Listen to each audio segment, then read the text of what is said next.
And then I had an aha moment after that last project. I got a team together. I got a designer to help with some design assets.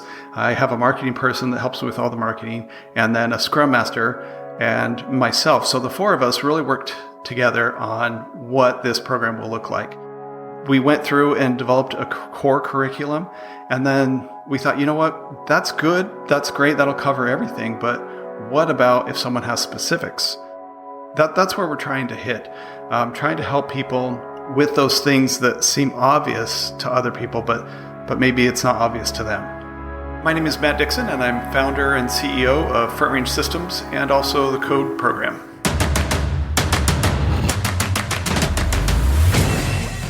This is Code Story, a podcast bringing you interviews with tech visionaries who share in the critical moments of what it takes to change an industry and build and lead a team that has your back. I'm your host, Noah Labhart, and today how Matt Dixon created a customized coaching program to instill growth cultures in tech teams. All this and more on Code Story.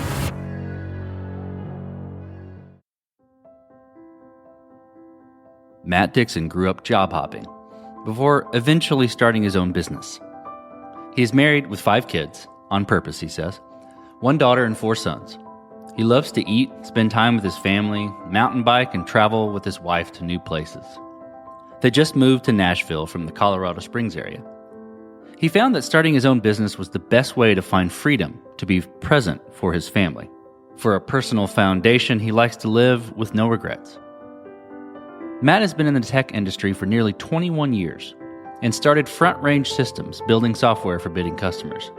He found that post-difficult projects, he started to figure out that the best way to improve a project was to improve the team, the entire team as a whole. This is the creation story of the Code program. I've been in the tech industry since 2000, so 21 years. Like I said, I job hopped, then I started Front Range Systems, and everything was great. And then we had a few projects that were really difficult in a row, and we tried to look at that. What could I have done better, right? We always, like a retrospective at the end of a sprint. What could we do better? What could we keep doing, and things like that. And I couldn't figure out how that project could have been more successful, other than embracing the whole team, not just my part of the team, but the client as well, and helping them manage their project and helping us manage the project and managing the team together. So that's where that came from, is a couple tough projects where we thought we were successful, the client didn't, and just trying to understand their perspective and say, well, if we could coach the entire team, if we had everyone on board, the management, the developers, the designers, QA, and teach them how to work better together, would that be more successful? And it has a lot of applications too, but right now we're focusing on the tech industry because that's what we know.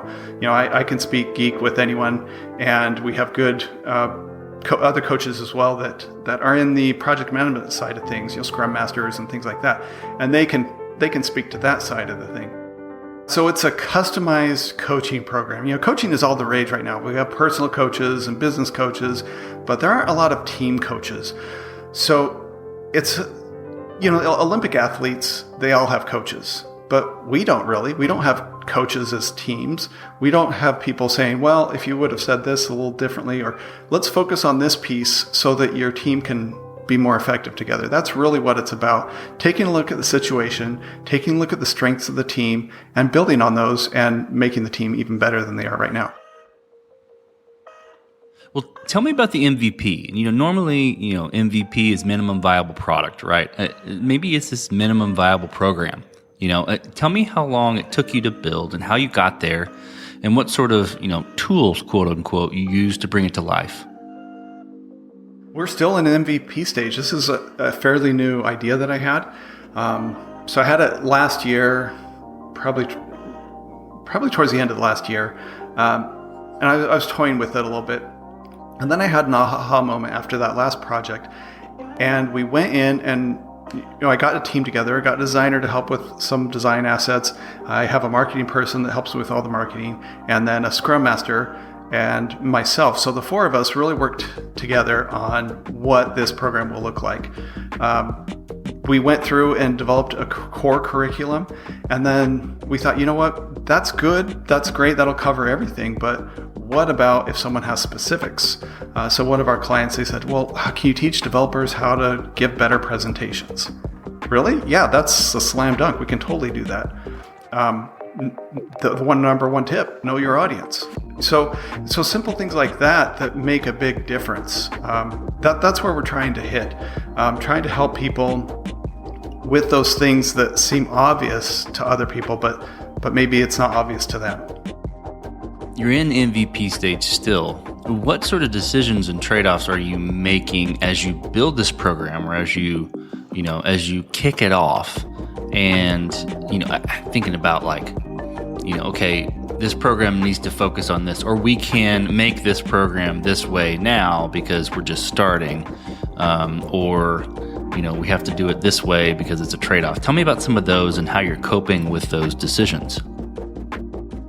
Yeah, I think that's a great question, because a lot of times, having lived in tech for so long, we love building stuff, right? We love building stuff that we don't even need, but we want to build it. We love to build things. So I had to kind of turn that off a little bit. I thought, we can get this website. We can have like a forum. We can have all these different cool things on the website.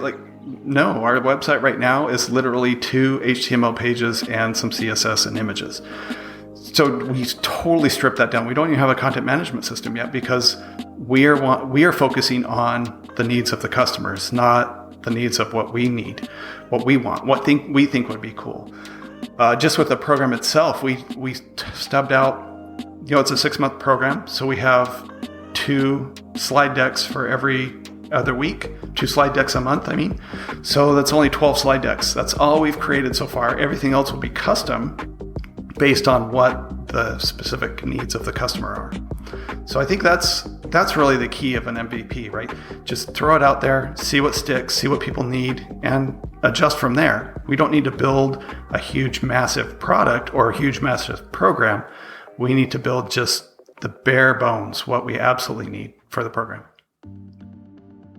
So once you figure out what is sticking, right? So you're still in MVP stage right now, but eventually you're going to get some traction with this, and you probably already are getting traction.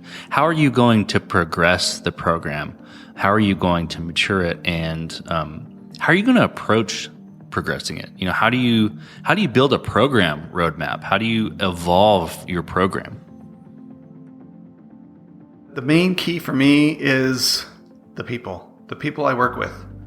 So we'll need to have more team members. We'll need to have more coaches. We'll need to have maybe a little bit of technology in the mix as well. Maybe we want to do some pre-recorded sessions so that we can share those with new customers. And to grow it, how do I get myself so that I'm not the bottleneck? That's really what it comes down to. I can go on podcasts, I can coach here and there, but once it gets to a certain point, I'm not going to be able to do everything I want. So I need to have people that are even better than me at what I'm doing to come in and help me. So this will be interesting. So this is a separate program or separate business focus from Front Range Systems. Is that correct? It is. Yeah. Front Range Systems, we do software consulting. So, we get in there with the best of them. But then the code program is a coaching program. And I'm treating this as an entirely different business, because the marketing's different, the approach is different, our audience is different, everything is completely different. So this is definitely outside of my comfort zone, and definitely something that we really had to work hard to make sure we have the right mindset around building it and marketing it and selling it. So because it's a separate entity, how are you going about building your team? And what are you looking for in those people to indicate that they're the winning horses to join you in Code Program? Well, when I hire anyone, I don't need another me. That's like my marketing person. She's awesome, and she's definitely not me. She's a lot younger than me, a lot more hip into the marketing things that we need for marketing. So if I were to hire someone like myself, we would miss the boat. So that's one thing I look for. And I look at what the strengths are of the team, where we have gaps, if anywhere, where we want to accentuate any strengths. If we need another marketing person, involving my current marketing person in the interview process. So I think, the team is really the most important thing to build. And it's really hard to hire good people. So that's why we always do our best to ask good questions, have more people involved in interviews, and just have a trial run if we need to, if we're unsure about something. Sure. That makes sense on the trial run. With the questions, so you said ask a good question. Give me an example of what a good question is in an interview. One question I always ask, I think I read this in a book or something, is how weird are you on a scale of 1 to 10? Because we don't need zeros and ones. We don't need people that are 10s, because that's sometimes a little too weird. But, we want people that, okay, I'm weird. Everyone's weird to a certain degree. So we want people that are confident in themselves and are comfortable in their own skin and know I'm kind of kooky in certain things, and I'm okay with it. This episode is sponsored by Vanta. You're a startup founder. Finding product market fit is probably your number one priority. But to land bigger customers, you also need security compliance. And obtaining your SOC 2 or ISO 27001 certification can open those big doors. But they take time and energy pulling you away from building and shipping. And that's where Vanta comes in. Vanta is the all-in-one compliance solution helping startups like yours get audit ready and build a strong security foundation quickly and painlessly. How, you ask? Vanta automates the manual security tasks that slow you down, helping you streamline your audit. And the platform connects you with trusted vCISOs to build your program, auditors to get you through audits quickly, and a marketplace for essentials like pen testing. Join over 8,000 companies, including many Y Combinator and Techstars startups who trust Vanta. Simplify compliance and get $1,000 off at vanta.com/codestory. That's VANTA.com/codestory. This episode is sponsored by Kinsta. Between juggling client meetings, managing your website, and keeping up with everyday tasks, who has the time to stress out about website security? Well, with Kinsta, the technical stuff is taken care of, so you can focus on what you do best. Kinsta provides managed hosting for WordPress, offering lightning-fast load times, top-tier security, and unmatched human-only customer support. Whether you're a business owner, web developer, or running a digital agency, Kinsta makes managing your website easy and efficient. Kinsta provides enterprise-grade security, being one of the few hosting providers for WordPress with SOC 2 and other certifications, guaranteeing the highest level of security for your website. Thanks to their unlimited free expert-led migrations, Kinsta ensures a smooth transition for you from other hosting providers. Customers have reported 200% faster load times post-migration to their platform. What I find cool about Kinsta is their fast and reliable customer service and premium features that are included at no extra cost. Ready to experience Kinsta's hosting for yourself? Get your first month free when you sign up at kinsta.com today. That's KINSTA.com.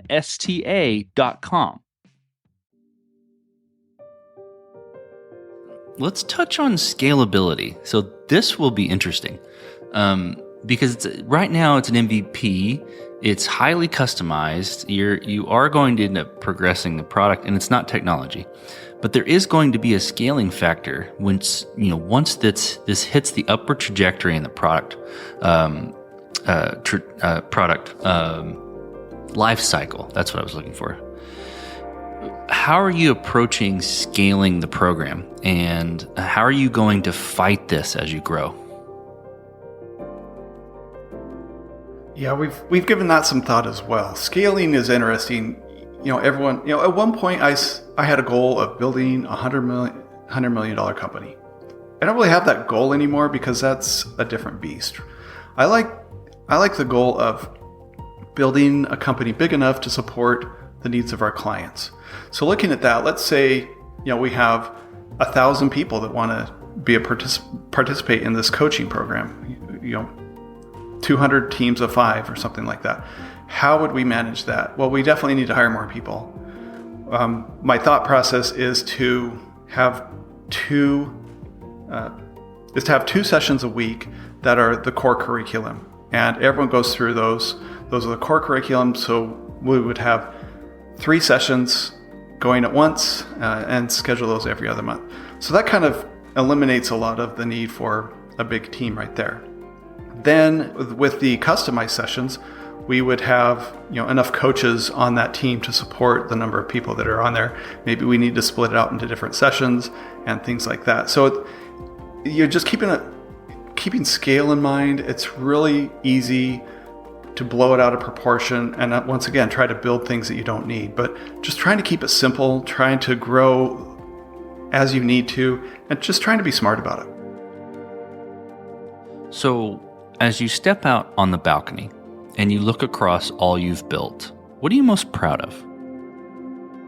Well, I think I'm proud, obviously, of my family. That's always the top priority. But, with a code program, it's really something that can make an impact on other people. People spend a lot of time at work.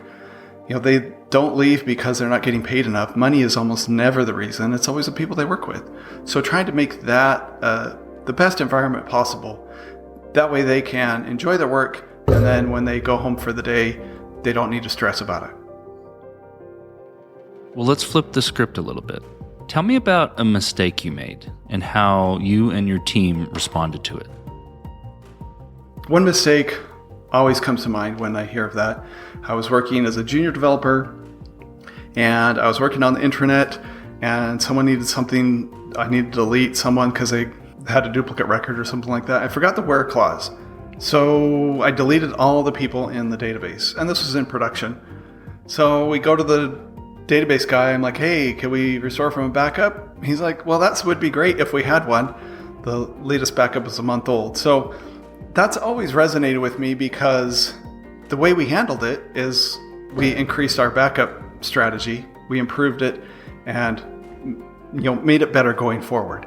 So that's kind of how I look at mistakes, is how can we improve upon this going forward? The mistake is done. It's already been made. How do we make it better? What process do you go through? Is there any sort of formal process you go through to make that happen?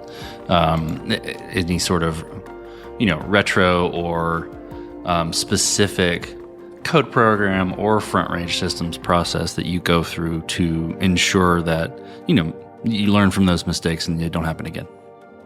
Yeah. So in software projects, we do Scrum. We have certified Scrum Masters. I'm certified. We have several other people. So we always go through the meetings, right? That you're supposed to, the sprint planning, the retrospective, and things like that. That's always a good place. But with a couple of those difficult projects, we also just decompressed. We just got on a call and kind of brainstormed how we can do better. We vented a little bit, and we moved on. That's the biggest part, moving on and not looking back with any regret. We did our best. Let's move on and let's do even better for the next project. What does the future look like for Code Program, the product, and for your team? Well, I'm excited for it. I think this is just such a missing piece in the industry right now. We know how to run projects, but do we know how to run teams? Do we know how to take care of people? Do we know how to say thank you? Do we know how to, make people feel welcome at work? It's starting to become, my marketing person went to a meeting, like a luncheon, and she was talking to people, and they said, yeah, we can't provide what the next generation of workers need. And that's an interesting statement because, what did I need when I just wanted money, and because if someone stopped paying me, I'm not going to go anymore because I have bills to pay. So that's one piece of it. And then I want people I can work with. I want smart people. That was probably the top thing for me. So I want smart people to work with. And I want, an environment where I can succeed. So I think my needs are a lot different than people, my marketing person's needs are. So to make that cultural transformation in an organization, I think that's going to be huge for a lot of companies. And once they get that and keep going with it, they'll get the top talent over anyone else. So let's switch to you, Matt. Who influences the way that you work? name a CEO, CTO, architect, really any person you look up to and why. Well, my dad taught me great work ethic. He was really good at getting stuff done. In the tech industry, I don't really have any one person, but I just like listening to those tech talks and seeing someone's confidence, seeing someone's knowledge, seeing their wisdom, and learning from that. Like I can't learn enough. There's so much out there. No one can know everything. So I think just listening to those leaders that have gone before us, it really has a good impact on me. I mean, we talked about, a mistake and how you approach mistakes, but a little bit different spin. If you go back to the beginning, what would you do differently? Or where would you consider taking a different approach? It's interesting to go back. It's almost like a time travel movie. Like if you could go back and change one little thing and it affects the whole future. I don't know that exists really. And look, I wish I could have had the wisdom to start this coaching program earlier. But then thinking of that, well, how could I have gained the wisdom without the experience? How could we have a program? Maybe there wasn't a need 10 years ago. So maybe that idea would have just gone dormant and we wouldn't have it today. So that's a really tough one. But I think that's one thing that I wish I could have had the program idea earlier so that I could have made a bigger impact on more teams. Well, last question, Matt. So you're getting on a plane and you're sitting next to a young entrepreneur who's built the next big thing. They're jazzed about it. They can't wait to show it off to the world. Can't wait to show it off to you right there on the plane. What advice do you give that person, having gone down this road a bit? Yeah, I think that's also a great question, because a lot of the next big thing to me sound like a dumb idea. Sure. There are a lot of people like that too, right? So that's what I would tell him. I said, don't listen to anyone. Just focus, put your head down, make your product as good as you can. Don't do all the bells and whistles, but just get people around you that believe in the cause as much as you do, and go kill it. That's great advice. Well, Matt, thank you for being on the show today. Thank you for telling the creation story of Code Program. Yeah, thanks. I sure appreciate it. And this concludes another chapter of Code Story. Code Story is hosted and produced by Noah Laphart. Be sure to subscribe on Apple Podcasts, Spotify, or the podcasting app of your choice. Support the show on patreon.com/codestory for just $5 to $10 a month. And when you get a chance, leave us a review. Both things help us out tremendously. And thanks again for listening.